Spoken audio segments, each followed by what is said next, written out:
رحمۃ اللہ علیہ کے پاس نا ایک بوڑھی اماں اپنا بیٹا چھوڑ گئی. تو حضرت صاحب نے کوئی 2 4 5 مہینے رکھا. تو بعد میں اس کی اماں کو بلا کے کہا کہ تو بیوہ ہے، بیٹا تیرا یتیم ہے، میں نہیں چاہتا کہ اس کا وقت ضائع ہو. یہ پڑھنے والا کوئی نہیں، سارے نہیں بھائی پڑھنے والے ہوتے. اب یہاں علماء بیٹھے ہیں، میں بے ادب بھی نہ ہو جاؤں. کچھ پورے 8 سال لگا کے بھی آ جاتے ہیں، سند بھی ان کے پاس ہوتی ہے. ناراض نہ ہو جانا، یہ تو سب اچھے لوگ ہیں. سند ہوتی ہے پر پتہ کوئی نہیں ہوتا. یہ اعلیٰ حضرت نے لکھی ہے بات. سند ہوتی ہے، پوری ڈگری ہوتی ہے، اس پہ کئی لوگوں کے سائن بھی ہوتے. تو بہت سارے طالب علم ایسے ہوتے ہیں جو مدارس میں کہتے ہیں میں فاضل فلاں ہوں، لیکن کوئی شے پاس.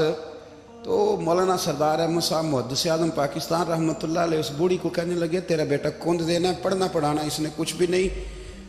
تو یتیم بچہ ہے، کل کو تو کہے گی کہ میرے بیٹے نے وقت ضائع کیا تو واپس لے جا. بوڑھی اماں رونے لگ گئی، کہنے لگی میں پڑھانے تو نہیں لائی تھی، میں تو آپ کو رب کا ولی سمجھتی ہوں، میں تو نوکری کرانے لائی تھی. نوکری. حضرت انس بن مالک کہتے ہیں میری اماں بھی حضور کی بارگاہ میں دے گئی تھی. حضور کی بارگاہ میں یہ نہیں کہا تھا کہ یا رسول اللہ پڑھا دیں، ہاں میں ذمہ داری سے بات کر رہا ہوں. یہ نہیں کہا تھا حضور مجاہد بنا دیں. یہ تھوڑی کہا تھا کہ یا رسول اللہ صلی اللہ تعالیٰ علیہ وسلم سے مفسر محدث محقق مفتی بنا دیں. حضرت انس کی اماں کہہ گئی تھی سونیا جب تک یہ رہے گا نا آپ کی نوکری کرے گا، یہ گھر کے کام کاج کرے گا، ڈیوٹی کرے گا. حضور یہ آپ کی نوکری کرے گا. تو میرے محبوب نے پھر دعا کر دی اللہ اسے برکت عطا فرما. تم سمجھتا ہے خدمت والا خالی رہ جاتا ہے؟ جتنا ذائقہ خدمت والے کو ملتا ہے، جو اس کے نصیب میں آتا ہے، وہ کسی کا نصیب کہاں بھائی. حضرت انس کہتے ہیں حضور نے دعا کر دی برکت کی. مجھے تو کھیتی باڑی آتی بھی نہیں تھی، پر لوگوں کے باغ میں سال میں 1 دفعہ پھل لگتا تھا، میرے باغ میں 2 دفعہ لگتا تھا. حضور نے دعا کر دی یا اللہ اسے اولاد دے. فرماتے ہیں میرے بیٹے، میرے پوتے، میرے نواسے، میری بیٹیاں. فرماتے ہیں میں زندہ ہوں اور میری 100 اولادیں موجود ہیں. پریشان ہو گیا 100 سن کے کہ بچے 2 ہی اچھے. 100 اولادیں میری موجود ہیں. حضرت انس بھی مولانا سردار احمد صاحب کے پاس نا چھوڑ گئی بچہ. کہنے لگی حضرت جی میں کو پڑھانے کے لیے تھوڑا چھوڑ گئی ہوں، میں تو اس لیے چھوڑ کے گئی ہوں کہ آپ مہربانی کریں خدمت کرائیں. تو حضرت جی کہنے لگے کوئی ایسا کام ہی نہیں، خدمت والا کیا کراؤں. کہنے لگی پٹھے پوا لیا کرو. جی ہوں لڑ پہ نے کہنے نے بچے کام کر دیں مدرسے دا. حالانکہ اب کہاں بچے کام کرتے ہیں، اب تو گزر گیا دور، اب تو بچے کام کراتے ہیں. اب بچے بھی ناراض ہو رہے ہیں، گھور گھور کے دیکھ رہے ہیں. صحیح پہ رہا ہوں آپ کو، بچے کام کراتے ہیں، بچے کہاں کام کرتے. کہنے لگی یہ چارہ ڈالے کرے گا آپ کی بھینسوں کو. تو حضرت نے اس کو کہا کہ بی بی چارہ میری بھینسوں کو ڈالنے کے لیے میں نے بندہ رکھا ہوا ہے، تو جا لے جا. کہنے لگی ہاتھ باندھ کے حضور مہربانی کریں رکھ لیں چارہ ڈالے گا. اور پتر توجہ سے چارہ ڈالنا حضرت کی بھینسوں کو. رونے لگی. حضرت نے رکھ لیا، مہینے کا خرچہ بھی دیتے. شام کو نا وہ سارا دن کام کرتا، شام کو آ کے پیروں میں بھی بیٹھ جاتا. حضرت جی لائیں تیل تھوڑا سا، پیر نہ دبا دوں. 8 سال ساتھ والے پڑھتے رہے، یہ بیچارہ نوکری کرتا رہا. میرا روپ بھی نہیں تے میرا رنگ بھی نہیں، اور مینو یار منان دا ٹنگ بھی نہیں. کبھی کبھی نا حضرت بلال حبشی فارغ ہوتے نا تو نبی پاک کی بارگاہ میں عرض کرتے حضور کوئی کام تو نہیں، سارے ہو گئے، حضور جاؤں ذرا. چلے جاتے. ایک دن سلمان فارسی کہنے لگے یا رسول اللہ یہ بلال کہاں جاتا ہے. فرمایا جا دیکھ کے تو آ. حضرت سلمان واپس آئے تو آ کے رونے لگے. کہنے لگے سونیا جب یہاں سے جاتا ہے نا تو جا کے سیدہ فاطمہ کی چکی پیسنی شروع کر دیتا، بی بی صاحبہ کے کام کرنے لگتا ہے. گھر میں جا کے اسنین کی ڈیوٹی کرتا ہے، وہاں بھی کام یہاں بھی کام. وہ چارہ ڈالتا رہا، اس نے چارہ ڈالا. حضرت محدث اعظم کی بھینسوں کو دستار فضیلت کا وقت آ گیا. سارے پگڑیاں سجا کے آ گئے، آج دستار ہوگی. یہ نہ پیچھے ہو کے بیٹھ گیا، چونکہ پڑھا ہی نہیں تھا تو دستار کا ہے کہ دستار تو اس کی جو پڑھے گا. ہم نے تو پڑھا ہی نہیں، ہم نے تو یار پڑھا، گھر پڑھا، ڈیوٹی کری. حضرت محدث اعظم رحمۃ اللہ علیہ کے ہاں جب اعلان ہونے لگا نا کہ اب دستار ہوگی تو حضرت نے پہلا اعلان اس کا فرمایا. تو مجھے والا بندہ کپڑے بھی کدی کدی بدل دینا. وہ کہتا ہے جس حال میں بھی تھا میں پلٹ کے دیکھنے لگا کہ پڑھا پڑھایا تو ہے کوئی شے نہیں. تو یہ ماجرا کیا ہے؟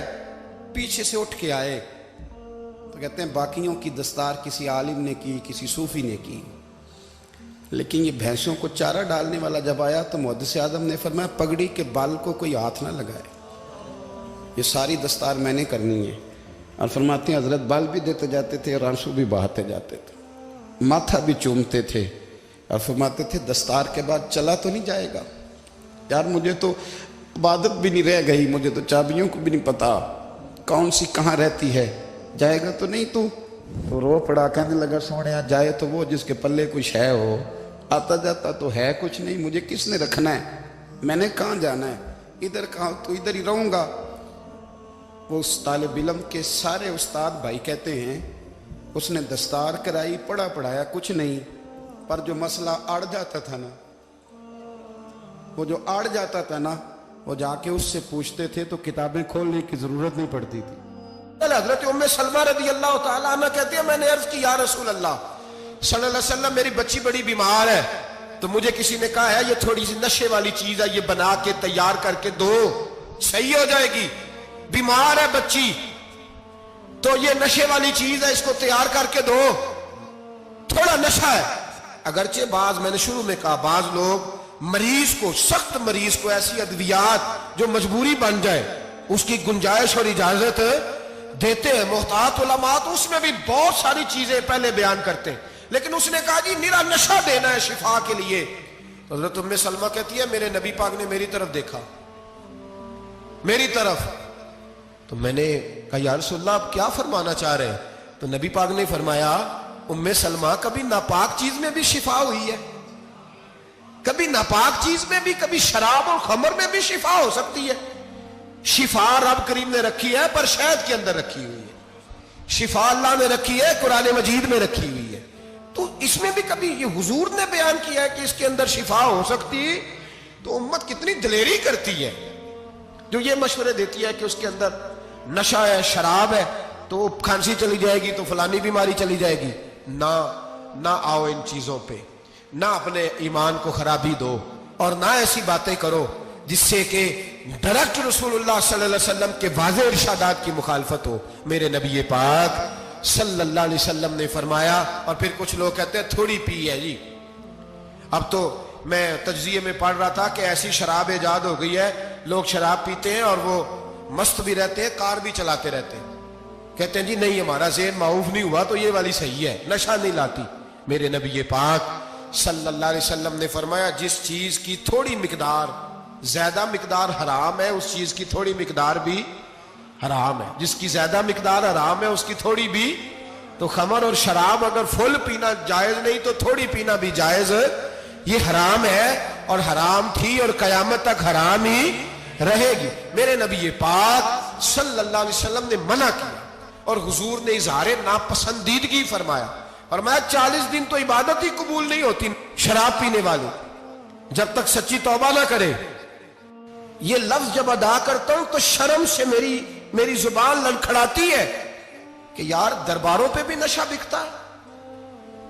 میں یہ بات کر رہا ہوں صوفیاء کا ترجمان, درباروں پہ, مزاروں پہ, اور سجادہ نشینوں تمہیں زمین نگل جائے, آسمان تمہیں لے اڑے, تم پر قہر نازل ہو, تم نے باپ دفن کر کے تو وہاں نشے کا اڈا بنا لیا, ماؤں سے بیٹے چھیننے لگے ہو, عورتوں کے سروں سے کپڑے چھیننے لگے ہو, سہاگ مارنے لگے ہو, بیٹیاں اور بیٹے یتیم کرنے لگے ہو, نشہ بیچتے ہو درباروں اور مزاروں پہ.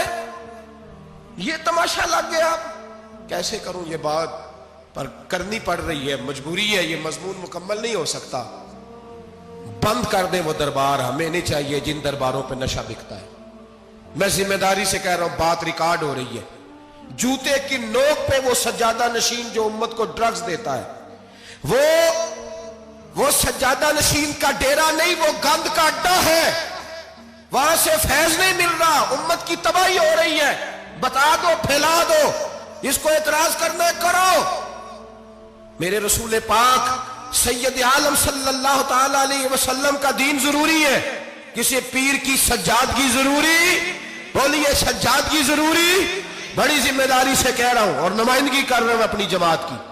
نہ ہمارے بزرگوں نے کل اس کی حمایت کی تھی، نہ آج کرتے ہیں، نہ قیامت تک کریں گے۔ بند کر دیں وہ دربار اور مزار۔ بزرگ دنیا میں یہ کام کرنے آئے تھے، اور ہماری سوچ اتنی گر گئی ہے، اتنے ہم کمزور ہو گئے۔ کہتے ہیں جب اس کو چڑھ جاتی ہے تو پھر بڑی معرفت کی باتیں سناتا ہے۔ تجھے شرم نہیں آئی یہ لفظ کہتے ہوئے؟ اب نشئی تجھے معرفت سکھائے گا؟ اب تو شرابی سے، بھنگی چرسی سے دین سیکھے گا؟ کہتے ہیں اس نے پی ہوئی تھی، چڑھی ہوئی تھی، میں بات کر دی تو میرا کام بن گیا۔ اتنی گندی اور میلی سوچ صاحب ایمان کی ہوتی ہے، تو اب نشیوں سے جا کر دعائیں کرائے گا؟ سن، میرے نبی پاک صلی اللہ علیہ وسلم نے فرمایا جو شراب پی لے، نشہ کر لے، اس کی تو 40 دن تک عبادت رب قبول نہیں فرماتا۔ تو کہتا چڑھی ہوئی تھی تو اس نے دعا کر دی، تجھے شرم ہی نہیں آئی بات کرتے؟ حیا ہی نہیں کیا تو نے جملہ بولتے؟ یہ کوئی تصوف اور طریقت ہے؟ جاؤ اٹھا کے لے جاؤ۔ ایسی کوئی تصوف اور طریقت ہمیں نہیں چاہیے، ہمیں وہ والی طریقت چاہیے جس میں خدا کے قرآن کی بات ہوتی ہے اور محمد مصطفیٰ کے فرمان کی بات ہوتی ہے صلی اللہ علیہ وسلم۔ تو بھائی یاد رکھو، یہ کوئی طریقہ نہیں۔ ایک مزار ہے، مجھے ایک صاحب کہنے لگے آ جائے یہاں بھی فاتحہ پڑھیں۔ میں نے کہا یہاں کیا ہے؟ کہنے لگے تھے تو بابا جی نشہ بشا کرتے، پر اب سنا ہے لوگوں کی منتیں بڑی پوری ہوتی ہیں۔ مجھے جذبات بڑے کم آتے ہیں۔ میں نے اس آدمی کو گریبان سے پکڑ لیا، میں کہ ادھر ہٹ، وہ تو نشہ کرتا تھا اور تو جاتا تھا، تیری یہ کیسے طاقت ہوئی؟ تو نے مجھے مشورہ دے دیا ہے، تو ہمیں کمزور سمجھتا ہے؟ ہم کمزور ایمان کے لوگ ہیں، اور میں یہاں تجھے کہوں گا نہیں نہیں میں یہاں نہیں جاتا، میں وہاں جاتا ہوں۔ بالکل کوئی لگی لپٹی بات نہیں، کھری بات۔ تصوف وہ، دربار وہ جہاں قرآن پڑھا جائے اور رسول اللہ کی حدیث سکھائی جائے، باقی کوئی مطلب نہیں کسی قسم کا۔ میں داتا صاحب کبھی جاؤں نا جلسہ کرنے کسی کام سے، کسی تقریب میں، تو میں داتا صاحب کے مزار پہ نہیں جاتا۔ میں کہتا ہوں یار یہ یرانہ نہیں کہ بندہ کسی کام آیا تھا تو فاتحہ پڑھ لی، واپس چلو، گکھڑ سے سپیشل آئیں گے داتا صاحب کے مزار پہ حاضری دیں گے۔ اور میرے سنگی گواہ ہیں کہ میں سپیشل ٹائم نکال کے بہت سارے کام چھوڑ کے سپیشل جاتا ہوں، اور میں مراد ماننے نہیں جاتا، میں داتا صاحب کا شکریہ ادا کر دے جاتا ہوں۔ میں ان سے کہتا ہوں حضور آپ کی مہربانی، آپ یہاں آئے تو ہمارے بڑے بھی رسول اللہ کے غلام بن گئے۔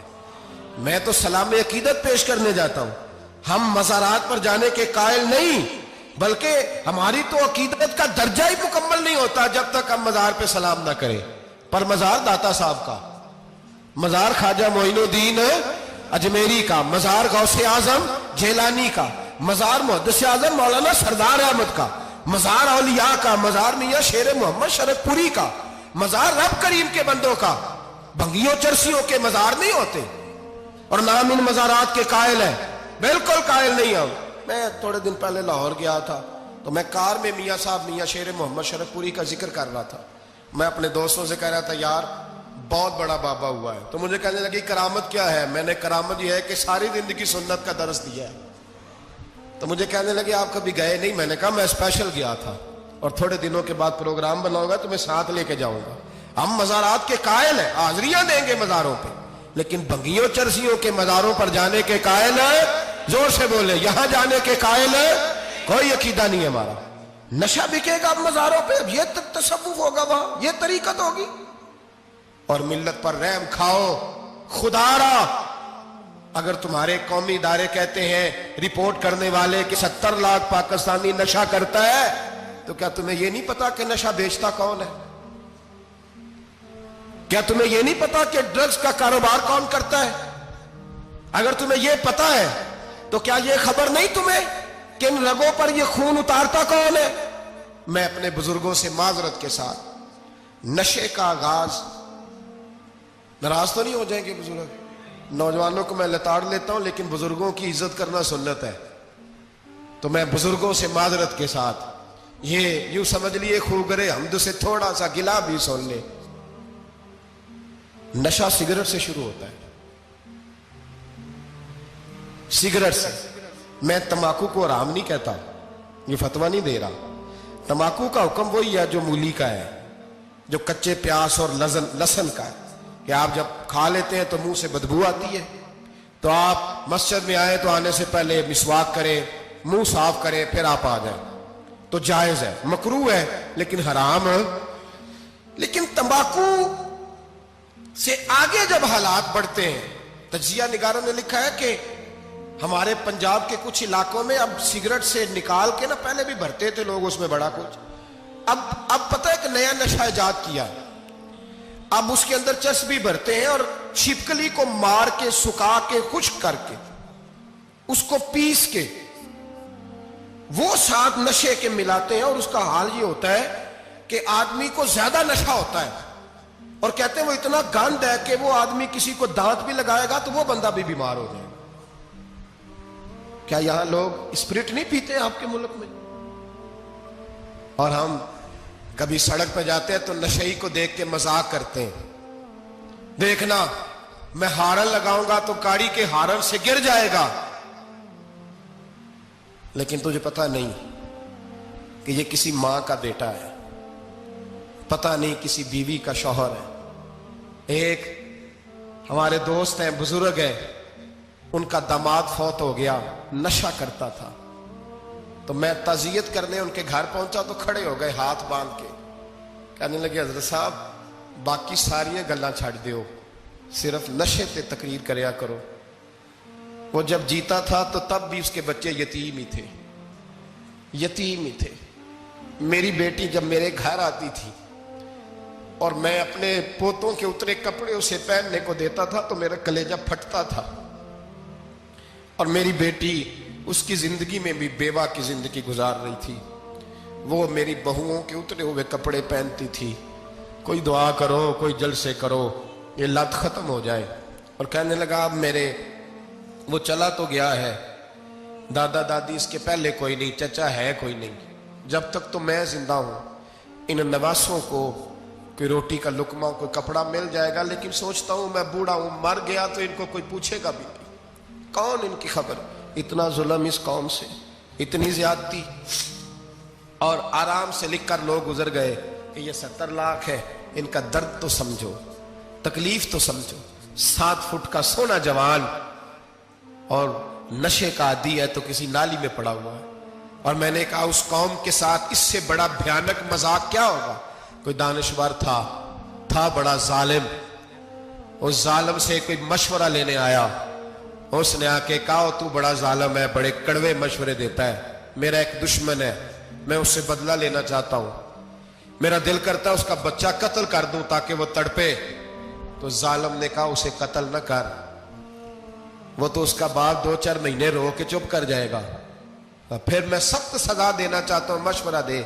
تو اس نے کہا اس کے بچے کو نشے پہ لگا دے, جس کا بچہ نشہ کرے گا وہ باپ روز مرے گا, روز جیے گا, وہ ماں روز مرے جیے گی, نشے پہ لگا دے.